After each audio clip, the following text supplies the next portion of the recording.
Good morning mga kamanokis. Welcome to my new vlog. Rosindo Vlogs. Paki-subscribe, like, share at comment lang po kayo sa ating topic ko kamanokis. Dahil ang topic ko kamanokis ay gamot na ginagamit ko sa pangtuhits.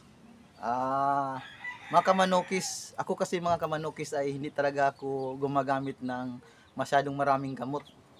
Dahil sa experience ko dito, kung ano lang ang hiyang na mga gamot na ginagamit ko dito at saka rotation ko dito ay yun pa rin ang ginagamit ko nung nakarang taon, nung nakalas na kasi medyo mataas kasi percentage sa aking winning na percentage, kaya nga ngayon ganun pa rin ang gagamit ko. Marami kasing nagtatanong na ano daw gamit kong mga conditioning gamot o parang papakita ko sa inyo kamanokis, yan lahat, ito mga kamanokis nakikita nyo, yan lahat talaga ang gamit ko dito sa pagkondisyon.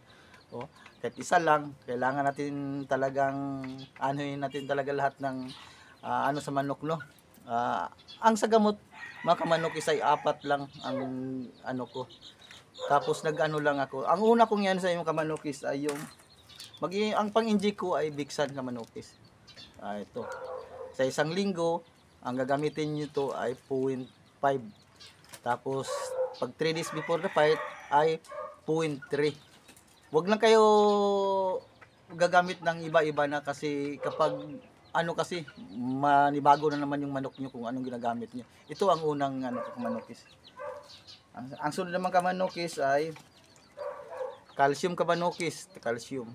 Ito mga kamanokis o calcium o Calbix kasi sa akin. Pwede to calcium kung ano-ano yung Sa isang linggo, isang beses din ito. Alternate lang yung gamot, hindi yun araw-araw na gamot po kayo. Alternate. Ang sunod kamanokis, B50. Ang sunod kong igamot natin, basta alternate ang gamit nito. B50. Ito po ang gamit ko. Hindi ko kasi masyadong gumamit ng masyadong maraming gamot kamanokis, no? Kasi masyadong umiinit kasi yung manok. Ang sunod kamanokis ay Voltix KQ. Ito Voltix KQ. Ito po ang ginagamit din, isa rin itong ginagamit ko. Isang linggo, isang beses din. Basta alternate lang. Kapag gagamit ko ngayon ng itong tatlo na to, i-alternate lang ninyo. Tapos itong pa-inject 3 days, yung din, pa rin ninyo.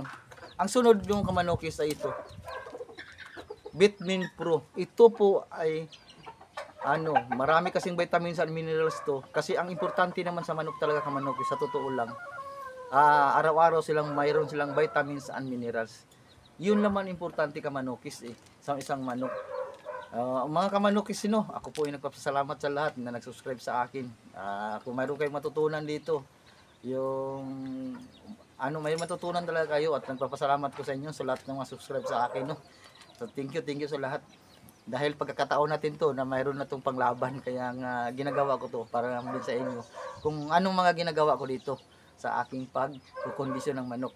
Mga kamanokis, thank you. Bye bye.